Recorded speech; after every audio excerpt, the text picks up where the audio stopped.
ওপারে ভালো থেকো আফরা ইমরান খান ইকরা। আমি আরো 10 বছর আগে থেকে এমন কিছু আশঙ্কা করতাম। ছোট পর্দার অভিনেতা জাহের আলভীর স্ত্রী আফরা ইমরান খান ইকরা গতকাল নিজ বাসায় আত্মহত্যা করেছে।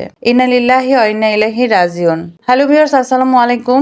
ভিডিওটি শুরু করার আগে একটি রিকোয়েস্ট, যারা এখনো আমার চ্যানেলটিকে সাবস্ক্রাইব করেনি তারা প্লিজ আমার চ্যানেলটিকে সাবস্ক্রাইব করে দিবেন। ছোট পর্দার অভিনেতা জাহের আলভীর স্ত্রী আফরা ইমরান খান ইকরা তার নিজ বাসায় আত্মহত্যা করেছেন। কেন করেছেন, কি জন্য করেছেন, এই নিয়ে বর্তমানে সোশ্যাল মিডিয়ায় তোলপাড় চলছে। জাহের আলভী গত 3 বছর যাবৎ ছোট পর্দার অভিনেত্রী তার সহশিল্পী ইফা তারা তিথির সাথে পরকীয়ার সম্পর্কে লিপ্ত আছেন, যার ফলশ্রুতিতে আজকে জাহের আলভীর স্ত্রী আত্মহত্যা করেছেন। গত 3 বছর যাবৎ জাহের আলভীর স্ত্রীর সাথে জাহের আলভীর ইফা তারা তিথিকে নিয়ে ঝামেলা চলছিল, আর এই ঝামেলার ফলশ্রুতিতে জাহের আলভীর স্ত্রী ইকরা আজ দুনিয়াতে নেই। একটা মেয়ের জন্য একটা সুন্দর গোছানো সংসার ধ্বংস হয়ে গেল। একটা সন্তান এই বয়সে তার মাকে হারালো। বাচ্চাটার কথা ভেবে আমার খুবই খারাপ লাগছে। এই বয়সে সে মাকে হারালো, তার ভবিষ্যৎ কি? যে সন্তান এখন তার বাবা মা দুজনের ভালোবাসায় বড় হওয়ার কথা, এই বয়সে সেই সন্তান তার মাকে হারালো। মাকে ছাড়া তাকে বড় হতে হবে, বাবা তো থেকেও নেই। তার কারণ হচ্ছে জাহের আলভী অবশ্যই তার জীবনটা গুছিয়ে নিবে, অবশ্যই সে নতুন করে তার সংসার সাজাবে।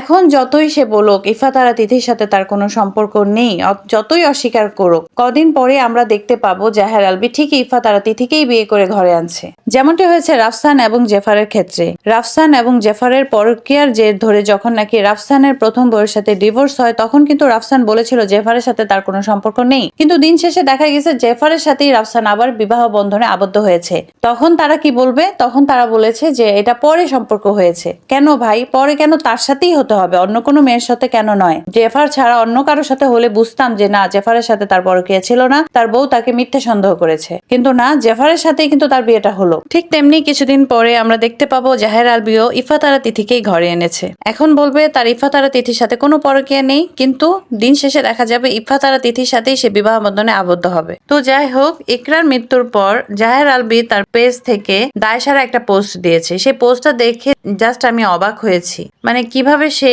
এই মুহূর্তে এরকম দায়সারা একটা পোস্ট দিতে পারে। জাহের আলভী লিখেছে, আজ দুপুরে মিরপুর DHS এর বাসায় আমার স্ত্রী ইকরা আত্মহত্যা করেছে। আমি বর্তমানে নেপালে শুটিংরত ছিলাম। খবরটা শোনার পর থেকে কথা বলার মতো অবস্থায় নেই। আমি বুঝতে পারছি না আমার সন্তান আর আমার কথা না ভেবে সে কেন এভাবে চলে গেল। শুভাকাঙ্ক্ষী এবং সাংবাদিক ভাইদের অনুরোধ করছি, আমাকে একটু সময় দিন। আমি দ্রুত ঢাকা ফেরার চেষ্টা করছি, ফিরে সবার সাথে কথা বলবো। ততক্ষণ পর্যন্ত এই শোকের মুহূর্তে আমাকে এবং আমার পরিবারকে একটু মানসিক স্বস্তি দিন। আমাদের সন্তানের ভবিষ্যতের কথা ভেবে হলেও দয়া করে কোনো বিভ্রান্তির কথা ছড়াবেন না। সবাই আমার ইকরার জন্য দোয়া করবেন। এই পোস্টে ক্লিয়ার বোঝা যায় সে তার দোষ এড়ানোর জন্য এই পোস্টটা দিয়েছে, নয়তো এরকম পরিস্থিতিতে তার দোষ এড়ানোর চিন্তা মাথায় থাকার কথা না। আমি জাস্ট অবাক হচ্ছি, সে নাকি কিছু জানে না। সে যদি নাই জানে 3 বছর যাবত তার সাথে ঝামেলাটা কার সাথে হচ্ছে, সে যদি নাই জানে, তাহলে ইকরার মৃত্যুর সাথে সাথে তার পেজ থেকে স্পেসিফিক ভাবে 3টা পোস্টের কমেন্ট কেন ব্লক করা হলো? তার কারণ হচ্ছে সেই 3টা পোস্টে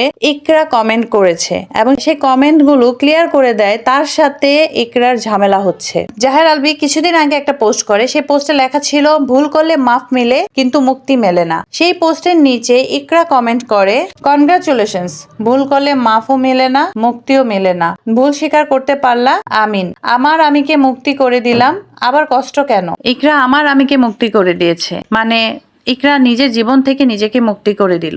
ইকরা যেদিন আত্মহত্যা করে সেদিন ইফা তারা তিথির বার্থডে ছিল। জাহের আলভী তার ফেসবুক পেজে ইফা তারা তিথিকে উদ্দেশ্য করে একটি পোস্ট করে। সেখানে সে লেখে, শুভ জন্মদিন নায়িকা, জীবনে আরো অনেক দূর যেতে হবে। তুমি আমার দেখা এই ইন্ডাস্ট্রির সবচেয়ে পরিশ্রমী কো আর্টিস্ট ও পছন্দেরও। তোমার পরিশ্রম তোমাকে এগিয়ে নিয়ে যাবেই। সহজ সরল সুন্দর হোক তোমার জীবন। বাহ, শুভ জন্মদিন নায়িকা। একটা ছেলের জীবনে তার ওয়াইফই সেরা নায়িকা হওয়ার কথা, অথচ জাহের আলভীর জীবনে হচ্ছে তার নায়িকা হচ্ছে ইফা তারা তিথি। এই পোস্টের পরেই হয়তো ইকরার সাথে জাহের আলভীর কোনো ঝামেলা হয়েছে এবং তার জেরেই হয়তো ইকরা আত্মহত্যা করেছে। ইকরার মৃত্যুর পর অনেকেই অনেক রকম পোস্ট দেয় ইকরা এবং জাহের আলভীকে নিয়ে। ইকরার ঘনিষ্ঠ একজন পোস্টে লিখে, ওপারে ভালো থেকো আফরান ইমরান খান ইকরা। আমি আরো 10 বছর আগে থেকে এমন কিছু আশঙ্কা করেছিলাম। ওরা দুজনেই আমার স্কুল ফ্রেন্ড ফ্রেন্ড ও কলেজ ফ্রেন্ড। ইকরা আর আমি সেন্ট জাবিয়ান। আলভির চরিত্র স্কুল থেকেই খারাপ, আর মিডিয়ায় এসে বিভিন্ন চরিত্রহীনা নারীদের পেয়ে তো সে সোনায় সোহাগা। ইকরা প্রায়ই এসব বলে কান্নাকাটি করত। ইদানিং বাচ্চা কাচ্চা হওয়াতে ভেবেছিলাম চেঞ্জ হয়েছে। হায় রে আলবি, চেঞ্জ হইলি না। ইকরার বান্ধবী বলছিল 2-3 বছর ধরে তিথি আর আলবির রিলেশন নিয়ে ঝামেলা হচ্ছিল, তাদের মাঝে সম্পর্ক আছে কি নেই। কিন্তু রিসেন্টলি আলবি ইকরাকে বলেছিল তোমার প্রতি আমার ফিলিংস নেই, আমার সাথে তিথির রিলেশন আছে, আমি তোমার সাথে আছি শুধুমাত্র বাচ্চাটার জন্য। ইকরা এগুলো নিয়ে অনেক কান্নাকাটি করে। তারপর আবার আলবি তিথিকে নিয়ে নেপালে গিয়েছে, তখন ইকরা আরো কান্না করে বলেছিল সে জানে আলবি তিথির সাথে আছে, এমনকি ওরা কোন রুমে ছিল এটাও ইকরা জানতো।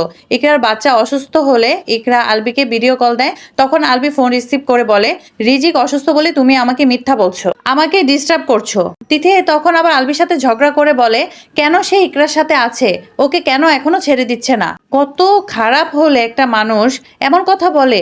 আলবির বউ ইকরা তার আলবির সাথে কেন আছে সেই কথা জানতে চায় তার পরকীয়া রানী। এখানে দেখা যাচ্ছে বউর চাইতে পরকীয়া প্রেমিকের জোর বেশি। ইফা তারা তিথি, এটা একটা ব্যাটকান্না চেহারার মেয়ের মধ্যে জাহের আলবি কি পেল যে ইকরার প্রতি তার ফিলিংস নেই, অথচ এই ব্যাটকান্না মহিলার প্রতি তার ফিলিংস আছে। এইসব ঝামেলা থেকে ইকরা আজ আত্মহত্যা করেছে। আমার আমিকে মুক্তি দিয়ে ইকরা আজ দুনিয়া থেকে চলে গিয়ে জাবের আলবিকে রাস্তা ক্লিয়ার করে দিয়ে গেল তার পরকীয়া রানীর সাথে সংসার করার জন্য। জাহির আলবির কাছে আমার একটাই প্রশ্ন যে জাহির আলবি, তোমাকে তোমার সন্তান বড় হয়ে অবশ্যই প্রশ্ন করবে যে তার মা ইকরা কেন আত্মহত্যা করতে বাধ্য হলো, তখন তুমি তোমার সন্তানকে জবাব দিতে পারবে তো? আজ ইকরার দাফন হয়ে যাচ্ছে, অথচ জাহের আলবি থেকে এমন কোনো কথা আসেনি যে ইকরার দাফন তার আসা পর্যন্ত ওয়েট করানোর জন্য বা শেষ দেখার জন্য জাহের আলবির কোনো আকুতি মিনতিই নেই। এমনকি জাহের আলবি তার সন্তানকে পর্যন্ত তার মাকে শেষ দেখা থেকে বঞ্চিত করেছে। তো ভিউয়ার্স, আপনাদের কি মনে হয় জাহের আলবির স্ত্রী ইকরা যে আত্মহত্যা করেছে এটা কি ঠিক করেছে? এই সম্পর্কে আপনাদের মূল্যবান মতামত অবশ্যই কমেন্টে জানাবেন। আর যারা এখনো আমার চ্যানেলটি সাবস্ক্রাইব করেননি তারা প্লিজ আমার চ্যানেলটিকে সাবস্ক্রাইব করে দিবেন। আজকে এই পর্যন্তই। ভালো থাকবেন, সুস্থ থাকবেন। আল্লাহ হাফেজ।